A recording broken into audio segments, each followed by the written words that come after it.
Husband divorced his infertile wife after years of trying for a child, unaware of her $50 million inheritance. He divorced her after years of sacrifice, calling her barren and useless. And as if the papers weren't cruel enough, he didn't walk out alone. He left her for Sophia, the family nurse who once wiped her tears in secret, the very woman she trusted to care for her during her darkest days. "You'll never give me children, Grace. Sophia will give me the family you failed to. Sign the papers. I'm done with you." Those were the cutting words David spat as Sophia stood smirking by his side. Instead of love, he gave her humiliation. Instead of loyalty, he handed her over to betrayal. He thought leaving with Sophia meant victory. But what he never imagined was that the wife he scorned carried a hidden legacy, of $50 million. A power that would not only rebuild her life, but also crush the pride he built with lies. Sometimes the woman you abandon for another becomes the very name your mistress learns to fear. Sometimes the wife you humiliate becomes the voice you can never silence. This is not just another story of betrayal. This is the cry of a wife mocked, the shame of being replaced, and the triumph of a woman who rose with unstoppable strength. Her journey is alive again through these words. Dear viewers, thank you for being here. Before we continue, I ask you from my heart, don't just watch and pass by. If you scroll without subscribing, it's like letting her betrayal fade without justice. But when you click that button, you stand with her story, with every woman betrayed. And in the comments, let us know where you're watching from, so she knows she's not alone. Grace Williams slammed her hand against the bathroom counter, biting back a scream as yet another pregnancy test showed a single, lonely line. The silence in the room felt louder than thunder. She had been through this 100 times. Injections, pills, endless hospital visits. Tonight was no different. Her knees buckled, and tears ran down her face like rain that refused to stop. From the doorway, David Williams watched, arms crossed, his jaw tight. Once he would have rushed to her side, pulled her into his chest, whispered hope into her ear. But now his voice was sharp. Grace, how long are we going to keep doing this? How many more years do you want me to waste? Grace turned, eyes red, hands trembling. David, I'm trying. I've sold my jewelry, my mother's earrings, even my wedding bracelet, all to pay for the treatments. Can't you see? I'm not giving up. But her words fell flat. David's silence was not compassion anymore. It was ice. Downstairs, Helen Williams, David's mother, sat stiffly on the couch, her words like knives whenever Grace walked into the room. A barren woman brings no blessing. My son deserves children, Grace. Do you hear me? Children. You're wasting his years. Grace swallowed the insult as she always did, forcing a smile and hiding the cracks in her heart. But behind her eyes was a storm of shame. Dr. Richard Benson, the family doctor, had warned David weeks before. David, infertility is not just the woman's burden. Tests show you both carry complications. Don't blame Grace. But David had laughed bitterly. Doctor, don't cover for her. She's the problem. The neighbors added fuel to the fire. Ruth Miller, the woman next door, whispered at the market stalls. Have you heard? Grace has been married for 8 years and no child. What kind of curse is that? Others giggled, shaking their heads as if Grace's pain was entertainment. At night, Grace lay awake, staring at the ceiling, while David turned his back to her. Memories of their early love haunted her. Nights of laughter, whispered promises, plans for children who would never come. She wondered if the man beside her was even the same man she married, and yet in her heart, she clung to hope. She believed love could survive this storm. She believed David's heart could soften again. She believed that one day her womb might carry the child they longed for.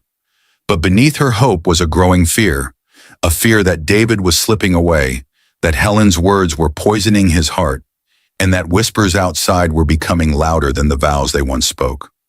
As Grace closed her eyes, praying for strength, she didn't notice David slipping out of bed, his phone glowing in the dark. He typed a message, his face lit with a strange calm. A name flashed on the screen. Sophia Turner, the nurse who worked at the family clinic. And that was the beginning of cracks that would soon shatter their world. What started as hidden tension would soon spill into the open, tearing their marriage apart piece by piece. David slammed the front door so hard the glass rattled in its frame. Grace, startled in the kitchen, nearly dropped the pot of soup she had been stirring. He stormed in, his tie loosened, his face twisted with rage. "I'm sick of this life, Grace." His voice cracked like a whip. 8 years.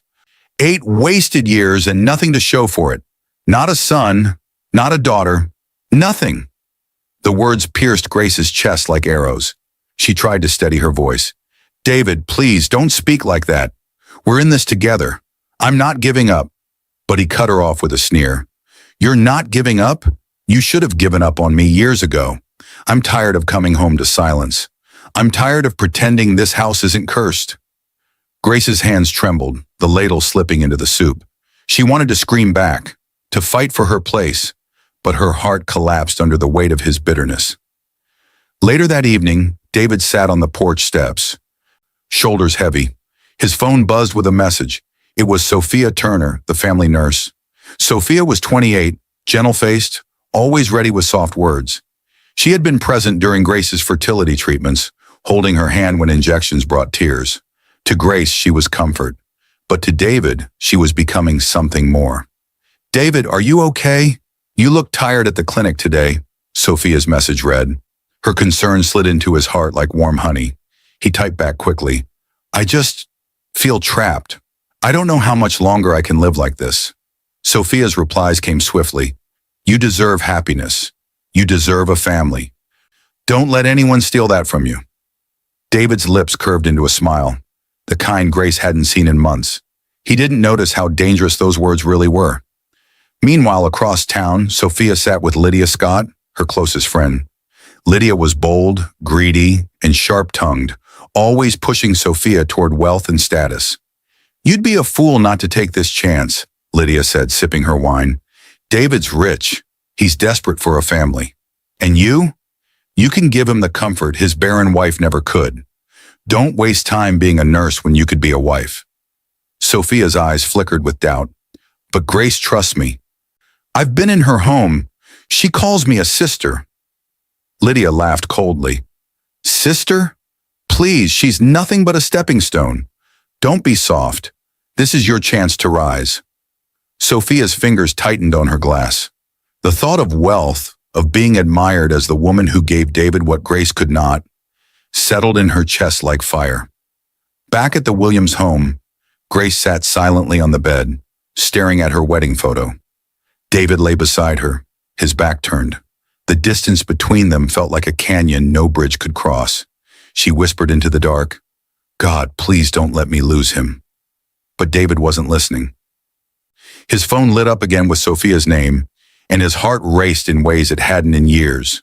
And as Grace turned her face into the pillow, muffling her sobs, the seeds of betrayal were already being watered. Soon those cracks in private would erupt in public, and the whole world would see their marriage breaking apart. The restaurant fell silent as David Williams slammed his fist against the table, making the cutlery rattle. Every head turned.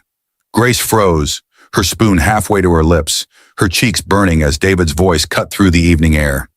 "You'll never give me children, Grace," he roared.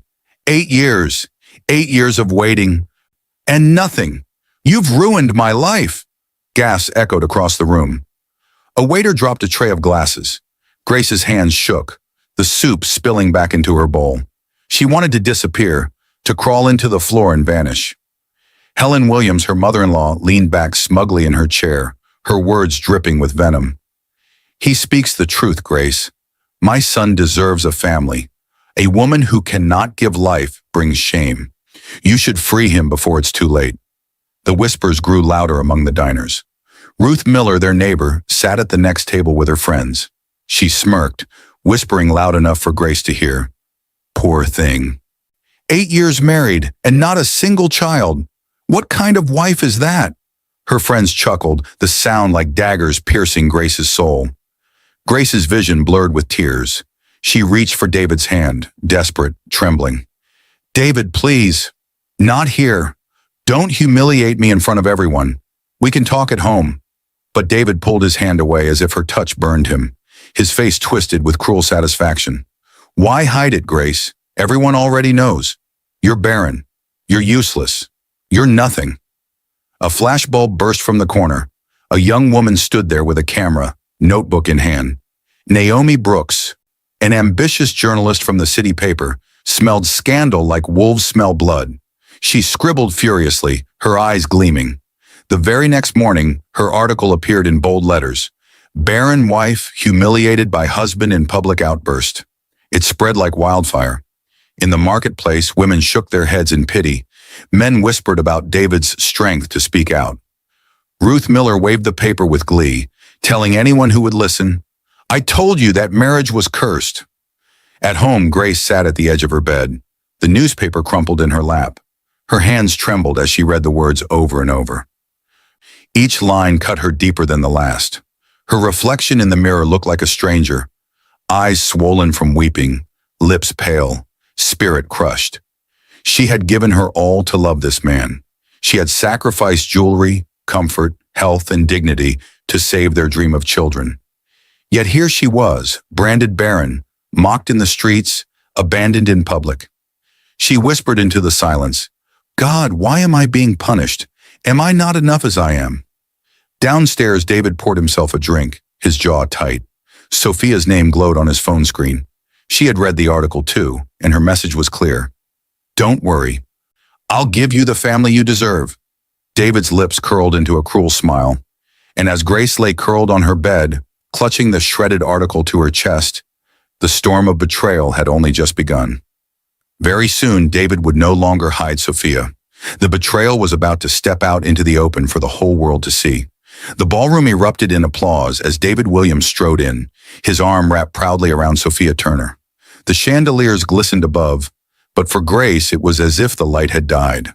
She stood frozen near the entrance, the glass in her hand trembling as she watched her husband, the man who once promised her forever, kiss Sophia's hand for all to see.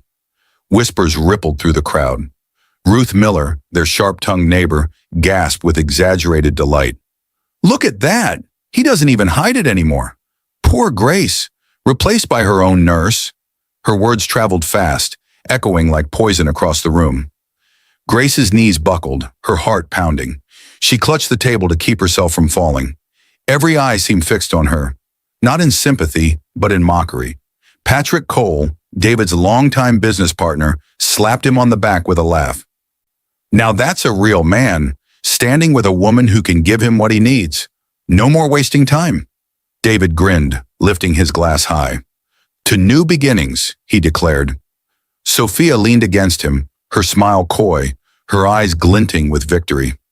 At the edge of the crowd, Naomi Brooks, the ambitious journalist, scribbled furiously in her notebook. Scandals sold papers, and this story was gold. She had already dragged Grace's name through headlines once, and now the betrayal would be her next weapon. The flash of her camera lit the room, capturing Grace's broken expression against David's arrogant smile. Grace's chest heaved, each breath like knives. She wanted to scream, to demand an explanation, to ask how the nurse she trusted with her tears now stood wearing her husband's affection. But her voice caught in her throat, strangled by shame. She slipped out of the ballroom quietly, the laughter of the crowd following her like a haunting chorus. Outside in the cold night, she leaned against the wall, her hands shaking, tears spilling freely. Her mind replayed every sacrifice she had made, every piece of jewelry sold, every night spent praying, every moment she carried the weight of their infertility alone. Now she realized David had never carried it with her. He had only been waiting for someone to blame, and Sophia had been waiting to take her place. At home, Miriam James, Grace's quiet caregiver, found her sitting on the floor, still in her gown, her hair undone, her eyes hollow. Miriam knelt beside her, placing a warm hand on her shoulder. "Don't let their laughter destroy you, Grace. The truth has a way of turning tables." But Grace only shook her head, whispering, "It's over, Miriam. My marriage, my dignity, everything is gone."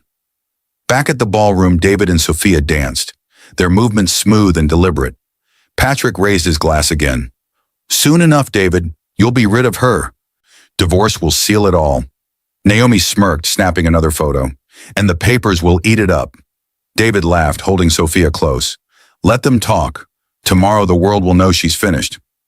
Grace thought the night was her deepest shame, but the worst was yet to come. The day divorce would strip her name in front of the law and the world. The courtroom doors slammed shut, echoing like a final bell. Grace Williams sat trembling at the defendant's table, her fingers clutched tightly around the edge of her chair. Her heart pounded like a drum. Across from her, David Williams leaned back with smug confidence, Sophia Turner at his side. Her lips curled into a victorious smile. Judge Harrison, stern and gray-haired, adjusted his glasses and spoke firmly. This court is now in session for the case of Williams versus Williams. We are here to determine the petition for divorce filed by Mr. David Williams. Before Grace could catch her breath, David stood abruptly, slamming a stack of papers onto the table. The sound cracked through the air like thunder. He sneered down at her. Sign them, Grace. Right here. Right now. End this farce of a marriage. Gasps rippled through the small crowd seated behind them. Ruth Miller, the ever-curious neighbor, leaned forward with glee, whispering, It's happening. She's finished.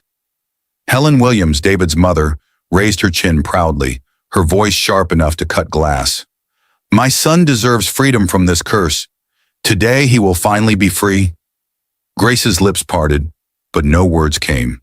Tears welled in her eyes as she stared at the divorce papers shoved before her. Her hands shook so violently she could barely steady the pen. Memories flooded her mind. Years of sacrifice, nights of prayer, mornings of silent tears. She had sold everything for this marriage, and now it was being shredded like paper. Sophia leaned close to David, her perfume heavy in the air. Her whisper was loud enough for Grace to hear. Once this is done, we can finally start fresh. With me, you'll have the family you deserve. Grace's heart cracked at those words. She pressed a trembling hand to her chest, whispering, God, give me strength. Judge Harrison cleared his throat. Mrs. Williams, do you wish to contest this divorce? Every eye in the room turned to her. For a moment, Grace wanted to fight. She wanted to shout that it wasn't her fault, that she wasn't barren alone, that love was supposed to endure storms. But the weight of shame, the sharp eyes of the community, and the cruel smirk on David's face drowned her courage. With a broken voice, she whispered, No, Your Honor. Judge Harrison nodded solemnly. Then the divorce is granted. He struck the gavel, the sharp bang echoing like a hammer driving a nail into her chest. David smirked, yanking the signed papers away and waving them in the air like a trophy. Sophia clapped softly, her eyes glittering with triumph. Helen beamed, her hands clasped together as if celebrating a victory she had long prayed for. Grace rose slowly, her legs weak, her dignity in tatters. She walked out of the courtroom in silence, the whispers and laughter of the crowd following her like chains. Each step felt heavier than the last, as though the ground itself wanted to swallow her whole. Outside the court, she collapsed on the steps, Miriam rushing to steady her, Evelyn Carter close behind with gentle hands. Evelyn's voice trembled with compassion. Grace, don't let this end you. Sometimes what breaks us is what remakes us. Grace buried her face in her hands, unable to answer. In that moment, she believed her life was over. What Grace didn't know was that the darkest night of her soul would soon be followed by a flicker of hope. A letter that would change everything. The rain poured heavily that night, hammering against the windows of Grace's lonely home. Inside, she collapsed on the floor of her bedroom, her sobs louder than the storm outside. Her wedding gown, once carefully preserved, lay crumpled in the corner, stained by tears and dust. She clutched the divorce papers to her chest, shaking violently as though the words themselves were knives cutting into her soul. Why, God? Why me? She cried out, her voice raw. Wasn't my love enough? Wasn't my sacrifice enough? The walls gave no answer, only silence, heavy, suffocating, endless. The door creaked open, and Miriam James, her longtime caregiver, stepped in quietly. She was a woman in her 50s, gentle-eyed, with calloused hands that spoke of years of humble work. She knelt beside Grace, pulling her into a firm embrace. Hush now, my child. Don't let their cruelty destroy you. Tears may water pain, but they also water strength. Grace's body went limp in Miriam's arms, her sobs echoing into the older woman's chest. But even Miriam's warmth couldn't melt the ice lodged deep in her soul. Moments later, Evelyn Carter, Grace's trusted law assistant, arrived. Younger, sharp-eyed, and fiercely loyal, Evelyn knelt to gather the scattered documents on the floor. "Grace, I'll keep these safe. Don't let David's cruelty define your future. He thinks he's ended you, but he hasn't." Grace shook her head, her voice breaking. "He has, Evelyn. I have nothing left. No husband, no children, no dignity. What am I now but a shadow?" Evelyn reached out, gripping her hand tightly. "You are more than his rejection. One day you'll see it." But not everyone came with comfort. Later that evening, the door swung open, and Peter Johnson, Grace's uncle, stomped in. His eyes glistened with greed, his lips twisted with disdain. "Grace, I heard the news. David is free now, and you?" He scoffed. "You're nothing but a burden. At least he has Sophia. She can give him what you never could." Grace's stomach clenched, but Peter wasn't done. He leaned closer, his voice low and bitter. "You should have signed everything over to him. Why cling to scraps when you failed as a wife? Don't expect me to defend you." Evelyn stepped forward, her voice sharp as steel. "That's enough, Peter. Leave her alone. You came here for money, not family, and you'll get nothing." Peter sneered, slamming the door on his way out. Grace curled into herself again, trembling. It seemed betrayal was not just her husband's choice, but the world's verdict against her. Hours later, she sat by the window, the rain soaking her hair as she stared into the night sky. Her reflection in the glass looked like a stranger. A woman stripped bare of hope, her heart cracked wide open. Her whisper was almost too faint to hear. "Maybe my life really is over."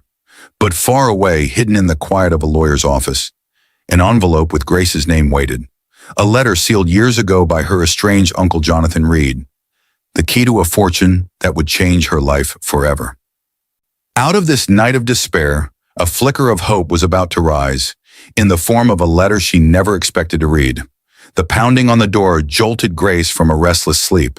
She stumbled to her feet, eyes swollen from tears, as Miriam hurried to answer. A tall woman in a gray suit stepped inside, rain dripping from her umbrella. Her presence carried authority, her gaze calm yet firm. "I am Margaret Walker," she introduced herself, her voice clear and steady. "Attorney at law. I come bearing a letter for Grace Williams, from the estate of her late uncle, Jonathan Reed." Grace froze. Jonathan Reed? She hadn't spoken to him in over a decade. He had been a wealthy but distant man, estranged after a family dispute. Why would he send her anything? Margaret placed a sealed envelope into Grace's trembling hands. "It was his dying wish that you receive this at the appointed time, and that no one else know of it until you are ready." Grace's fingers shook as she tore it open. The letter inside was written in Jonathan's strong hand, though time had faded the ink. "To my niece Grace, life will test you. People will abandon you, but you must not break. If you are reading this, it means the storm has already come. Do not despair. I leave you an inheritance of $50 million with one condition. Use it not just for yourself, but to lift others who walk the same path of sorrow. From your pain, let others find hope. Jonathan Reed." Grace's breath caught, her knees giving way as she collapsed into the chair. 50 million? The words barely escaped her lips. For so long she had been mocked as barren, humiliated as worthless. Now in her hands was proof that her story was not over. Evelyn stepped closer, her face glowing with relief. "Grace, this changes everything. You don't have to live in shame anymore. You have power now. Power David knows nothing about." But Margaret raised a cautious finger. "This must stay private. If David, Sophia, or even your Uncle Peter discover this, they will drain it like wolves. Use wisdom. Build quietly. Rise carefully. Let no one see your hand until the right time." Grace clutched the letter to her chest, tears spilling anew. But these tears were different. Not of despair, but of sudden, fragile hope. "For the first time, I feel like I have a future." Miriam knelt beside her, pressing her hands warmly. Your uncle saw in you what others refused to. He saw strength. Don't waste this second chance. Grace nodded slowly, her voice trembling yet firm. I won't. I'll honor him. I'll rise again. And I'll help others like me. For the first time in months, her heart flickered with light. Yet even as hope stirred, a shadow of caution lingered. Outside, Peter lingered near the window, his eyes narrowing as he spotted Margaret leaving. His greed was not finished. With hope in her hands, Grace would soon begin rebuilding, but every step forward would risk exposing her secret, and the world was waiting to tear it from her. The morning sun burst through the curtains, flooding Grace's room with light. For the first time in months, she did not hide from it.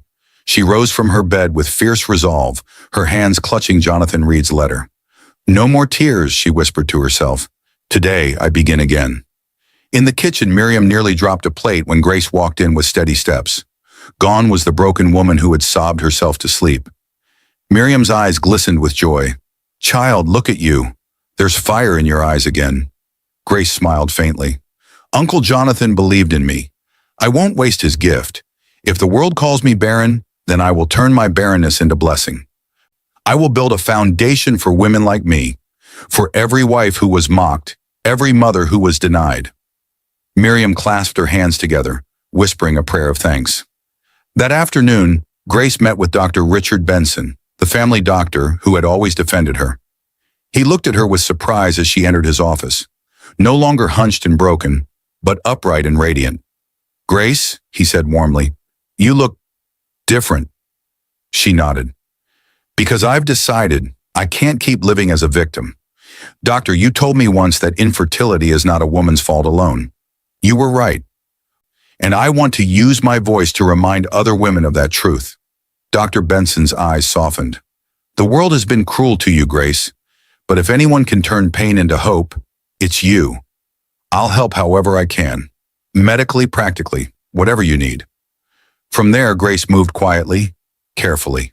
With Evelyn Carter by her side, she began securing properties under her name, investing funds discreetly, and drawing blueprints for a center that would one day become a beacon of hope.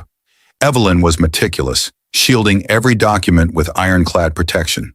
Secrecy is your shield, she warned. David must never know what you have. Not yet, Grace agreed, her resolve sharpening with each passing day. She spent her mornings planning, her afternoons meeting quietly with trusted allies, and her evenings journaling her vision, a place of healing, education, and dignity for women discarded by society. Still, nights were not free from ghosts. At times she wept quietly, staring at the cradle she had once bought in hope of a child. It stood empty in the corner, a cruel reminder of her scars. But instead of throwing it away, she placed a gentle hand on it and whispered, "One day, you'll hold hope for others." The neighbors noticed her change. Ruth Miller, once her loudest critic, muttered suspiciously, "She looks too calm, too strong. What is she hiding?" And in another part of town, David laughed with Sophia at a lavish dinner, raising his glass high. "Grace is finished," he bragged. "She'll fade into nothing while we rise." Sophia smirked, resting her head on his shoulder, but deep in her eyes was a flicker of calculation, a secret she had not yet shared. While Grace rebuilt in silence, David's arrogance would soon collide with his own downfall, and Sophia's plotting would open the cracks wider than he ever imagined. The banquet hall thundered with applause as David Williams raised his glass high. Sophia Turner, glowing in a tight red gown, rested her hand on her stomach with exaggerated grace. Cameras flashed from every corner, reporters leaning forward eagerly. "My friends," David boomed, his voice dripping with pride. "The years of waiting are over. My wife Sophia is expecting my child. At last, the Williams legacy continues." The crowd erupted in cheers. Ruth Miller clapped loudly, shouting across the hall, "Finally, he chose the right woman." Helen Williams, his mother, wept with joy, gripping Sophia's hand as though she were her own daughter. Grace's name, once spoken with whispers of pity, was now mocked with laughter. Naomi Brooks, the journalist who had shamed Grace before, scribbled down the headlines gleefully. "Business mogul David Williams celebrates his wife's pregnancy." But not everyone cheered. Paul Stevens, David's longtime competitor, leaned back in his chair smirking. A man in his 40s, sharp-eyed and calculating, he had watched David's arrogance grow unchecked for years. He leaned toward Sophia with a subtle smile. "Congratulations, Mrs. Williams," he said softly. "But remember, pride can be the beginning of a man's downfall." Sophia's eyes flickered, catching the hidden meaning in his words. She smiled sweetly, but deep inside, a seed of temptation began to grow. Meanwhile, Patrick Cole, David's business partner, clinked glasses half-heartedly. He had stood by David for years, but even he noticed the cracks. Profits were slipping, deals were shaky. Yet David strutted through the night as if untouchable. Patrick whispered under his breath, "Careful, David. You're flying too close to the sun." Back at her quiet home, Grace heard the news from Miriam and Evelyn. The papers screamed David's triumph. Sophia flaunted her glow, and the city praised their new beginning. Grace sat in silence, the sting sharp but not surprising. Miriam squeezed her hand. "They mock you now, but pride always comes before a fall." Grace nodded slowly. Her eyes fell on Jonathan's letter, framed neatly on her desk. Instead of bitterness, she felt a calm determination. "Let him boast. His pride will destroy him. I don't need revenge. Truth will speak for itself." Still, the pain was real. Alone in her room, she pressed a hand against the empty cradle and whispered, "They'll never know what this emptiness has taught me, but one day they will see what I've built."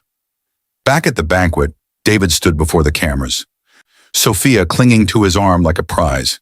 His laughter was loud, his arrogance unmatched.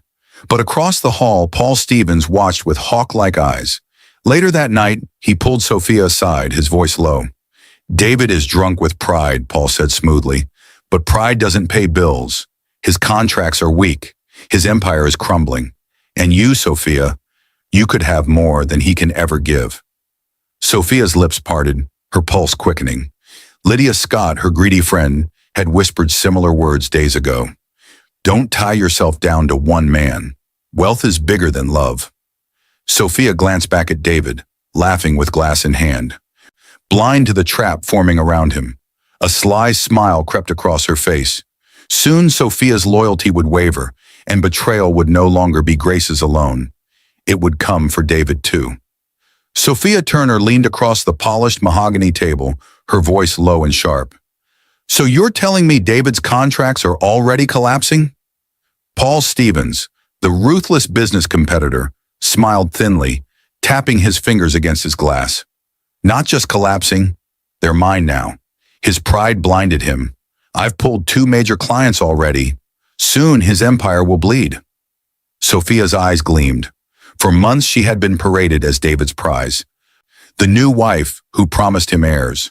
But behind the glossy photos and champagne nights, she saw the cracks forming, and Paul's words were gasoline to her fire. From the corner, Lydia Scott, her greedy friend, leaned forward eagerly. "You hear that, Sophia? David's slipping. Don't go down with him. Hitch yourself to a man who can keep you shining." Sophia hesitated, twirling the diamond bracelet David had bought her. "He gave me everything. He left his wife for me. How can I just—" Lydia cut her off with a laugh. "He left his wife for you because he was weak, and weak men fall, Sophia. Don't be foolish. Look around you. Power is shifting. You can either sink with David or swim with someone stronger." The words hung heavy in the air. Just then, the doors opened, and in walked Anthony Blake, a rival investor, younger, richer, and colder than David. His tailored suit gleamed, his smile as sharp as a blade. He bent over Sophia's hand and kissed it lightly, his eyes never leaving hers. "David brags too much," Anthony said smoothly. "I don't invest in noise. I invest in vision. And Sophia," he smirked, "you have potential beyond being his ornament." Sophia's breath caught. His words cut straight to the place in her heart where greed and ambition lived. Paul leaned back, satisfied. "Work with us, Sophia. Feed me information. Whisper his weaknesses. In return, you'll secure yourself a future David could never afford." Sophia's mind raced.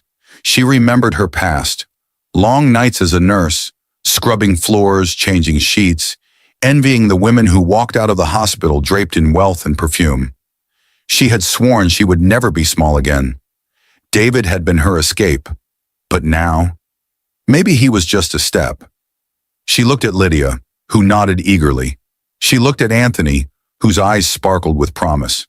Then she looked at Paul, steady and ruthless, offering her the rope to climb higher. Her lips curved into a slow smile. Fine. If David's empire is crumbling, I won't go down with him. Tell me what you need, and I'll give it to you. Paul extended his hand, and she shook it firmly. The deal was sealed. Back at home, David raised another toast to himself, blind to the betrayal brewing in his own bed. He believed Sophia was his future, but Sophia had already begun writing his ruin. While Sophia plotted in secret, David's pride would soon drive him back to Grace, not for love, but for greed disguised as concern.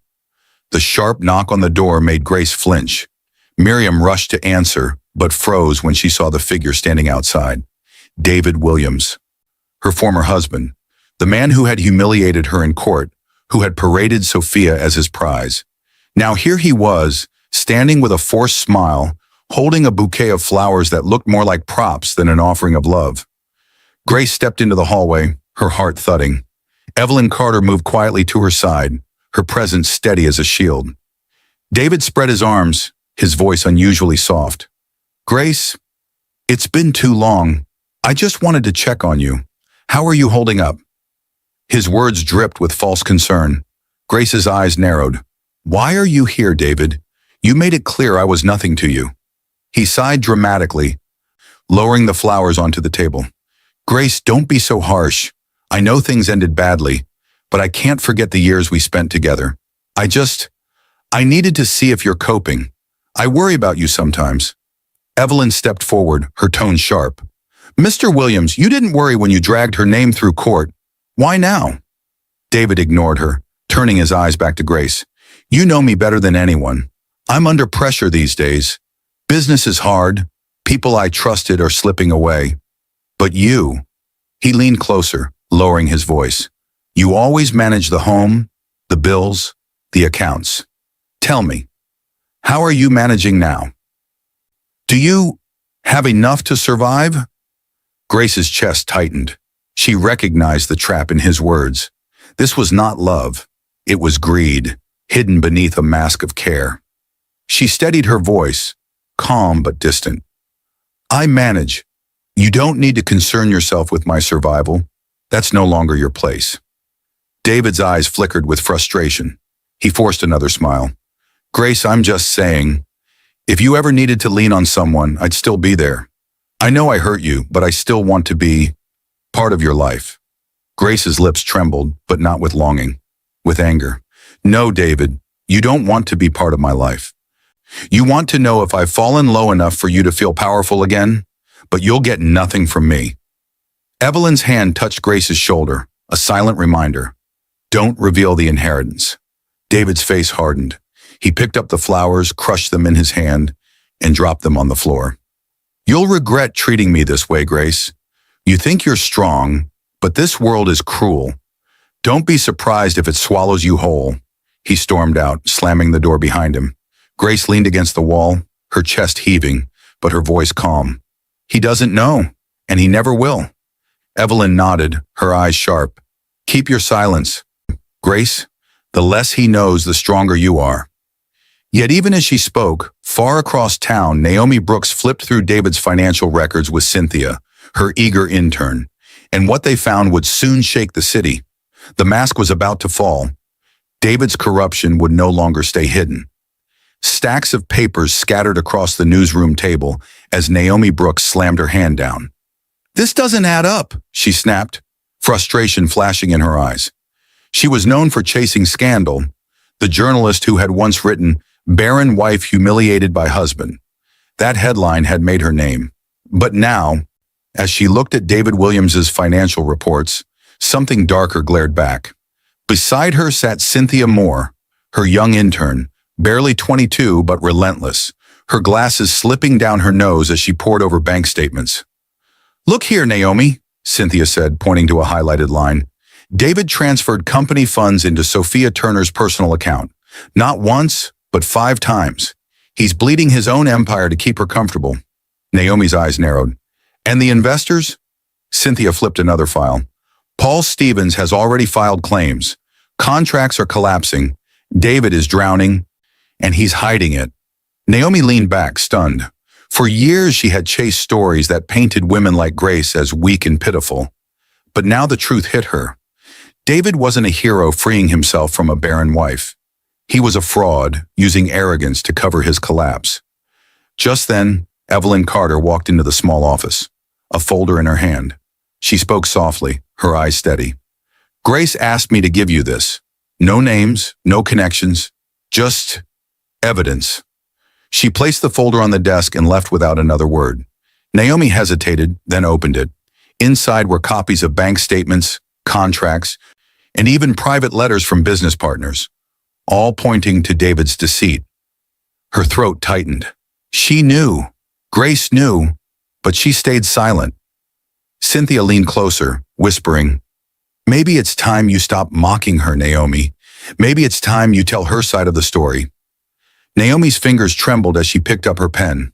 For the first time, she didn't see Grace as a victim. She saw her as a survivor, silent, strong, and dignified. She pressed the pen down hard against her notebook, writing the words that would flip the narrative. Husband exposed, betrayed wife holds the power. By morning, the headlines spread across the city. Coffee shops buzzed with talk. Markets rang with whispers. Ruth Miller gasped as she held the paper. David, a fraud. For the first time, her smirk faltered. Inside his office, David crumpled the paper in his fists, his face red with rage. Naomi, that snake. She was supposed to be on my side. Sophia glanced at him coldly, her patience thinning. Paul Stevens' words echoed in her ear. David is already sinking. Her eyes darted toward her phone, where a new message from Anthony Blake blinked. Back in her quiet home, Grace read the article with tears in her eyes. Not tears of shame this time, but of quiet vindication. For the first time, the world was beginning to see the truth, but David's fury was only beginning. The empire he boasted of would soon come crashing down, dragging everyone tied to him into the rubble. The boardroom erupted in chaos. Contracts slammed onto the table, investors shouting over each other. David Williams stood at the head of the table, sweat dripping down his temple, his once proud smile gone. Enough, he bellowed, slamming his fist down. I am still in control. But the voices only grew louder. Control? You've been funneling company funds into private accounts, one investor shouted. Another threw a file across the table. Paul Stevens has already taken 3 of your clients. You're finished, David. The room emptied in minutes, chairs scraping against the floor, the sound of footsteps echoing like hammers of judgment. David was left alone, his hands gripping the table until his knuckles turned white. That afternoon, Judge Harrison signed an order, his voice grim as he spoke in court. Assets of Mr. David Williams are hereby frozen pending further investigation. The gavel struck, the sound final, crushing. David staggered out of the courthouse, his tie loose, reporters swarming him. Cameras flashed as Naomi Brooks, once his ally, pushed forward. Mr. Williams, do you deny the allegations of fraud? Do you admit to misusing company funds? His face twisted with rage. You think you can destroy me with lies? I built this city. I'll rise again. He shoved through the crowd, but the words rang hollow. At home, Helen Williams clutched her pearls, pacing back and forth. This cannot be happening. My son is not a criminal. He is a victim of jealousy. Grace cursed him. I know it. But her voice trembled, betraying her fear. Inside the shadows of his office, Inspector Adam Reed, a sharp-eyed officer known for uncovering high-level fraud, pinned David's file to the board. Wire transfers, forged contracts, tax evasion. We've got enough to bring him down hard. His voice was steady, but his eyes burned with determination. Next step, arrest. Meanwhile, David poured himself another glass of whiskey, sitting alone in the dark. Gone were the parties, the laughter, the applause. Even Patrick Cole, once his loyal partner, had deserted him. Sorry, David, Patrick's last message had read. Business is business. I can't sink with you. David's hand trembled as he lifted the glass. He thought of Grace for the first time in weeks. Her calm eyes, her quiet dignity. She had walked away with nothing, or so he believed. A bitter laugh escaped his lips. Maybe she was stronger than I thought. But Sophia was nowhere to be found. Calls went unanswered. Her perfume no longer lingered in the halls. For the first time, David felt truly alone. The next morning, the city awoke to headlines. David Williams under fraud investigation. Assets frozen. Contracts lost. Naomi's pen had finished what his pride had started. And as he stood at his office window, staring at the empire crumbling beneath him, a shadow crossed his heart. If Sophia was not by his side now, where was she? The answer would come soon, and it would cut deeper than he ever imagined. Sophia's betrayal was about to be revealed. David stormed into the penthouse apartment, slamming the door so hard the glass rattled in the frame.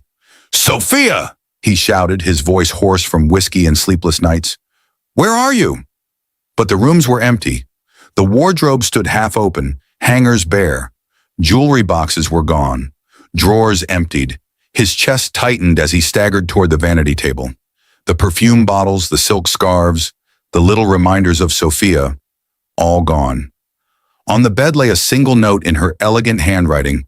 "David, you promised me a future. Instead, you gave me a crumbling empire. I will not sink with you. Goodbye." David crushed the letter in his fist, his roar echoing through the empty room.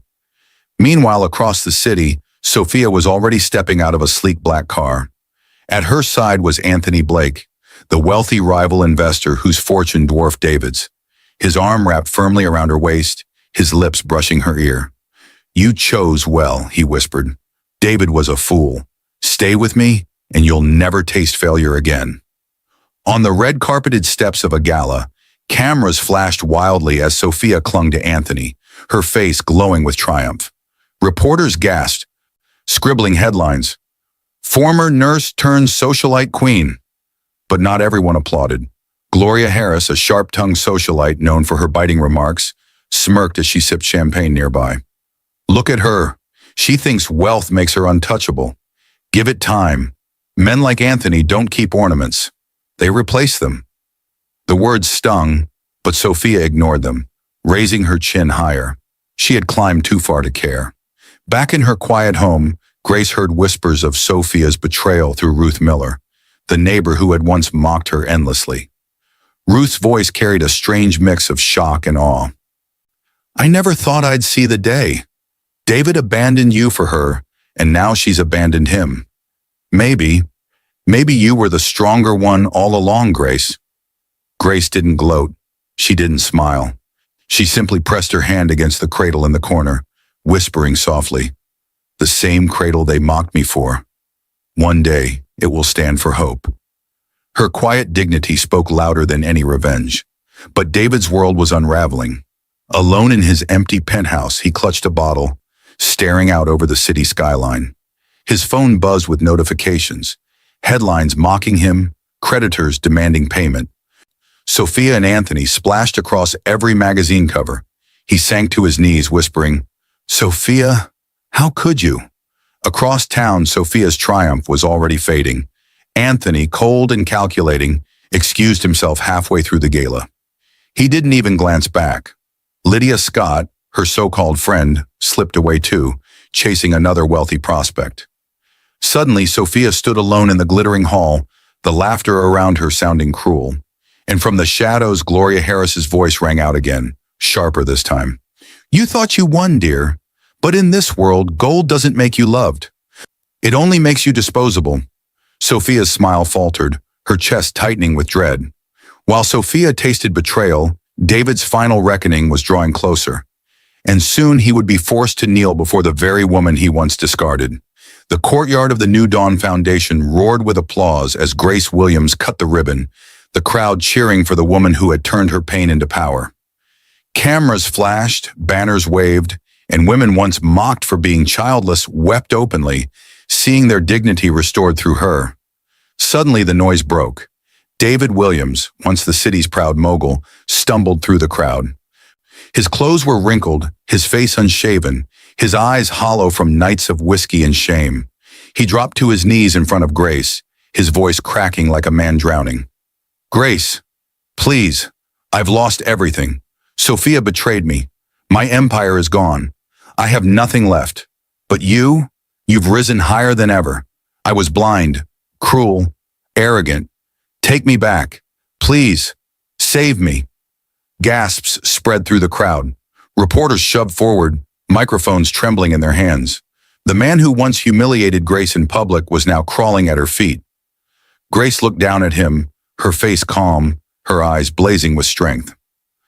For a moment, the silence was deafening. The crowd leaned in, holding its breath. Finally, her voice cut through like a blade. David Williams, when you threw divorce papers in my face, you thought you destroyed me. When you paraded Sophia, you thought you replaced me. When you mocked me as Baron, you thought you defined me. But you were wrong. She stepped back, her gown flowing as the wind carried her words across the courtyard. You want forgiveness? No, David, you will never have it. You want my hand again? Never. You will live with the memory of what you lost, because dignity does not return to those who trample it. The crowd erupted in cheers. Some wept, others shouted, "Bravo!" Even Ruth Miller, the gossiping neighbor, wiped tears from her eyes, whispering, "She was stronger than all of us." David's face crumpled as he reached for her hem, but Evelyn Carter, loyal and firm, stepped between them. "Leave her be. You threw her away. Now you must live with that choice." Grace turned to the podium, raising her voice so all could hear. "This foundation is my answer to betrayal. It is proof that women discarded can rise again. That rejection is not the end, but the beginning. And as for David," she looked back at him, still on his knees, "he will watch me thrive while he remains in the dust." Behind her, the once empty cradle stood tall at the entrance, now filled with flowers, letters, and symbols of hope. It had transformed from a mark of humiliation into a banner of rebirth. Naomi Brooks, the journalist who had once mocked her, wiped her eyes as she typed the final headline. Grace Williams rejects husband's plea. A nation applauds her triumph. The crowd's cheers rose like thunder as Grace lifted her chin, radiant and unshaken. David remained kneeling, shattered and ignored, his last hope crushed under the weight of her strength. For David, this was the end. For Grace, it was the dawn of a legacy that no betrayal could erase.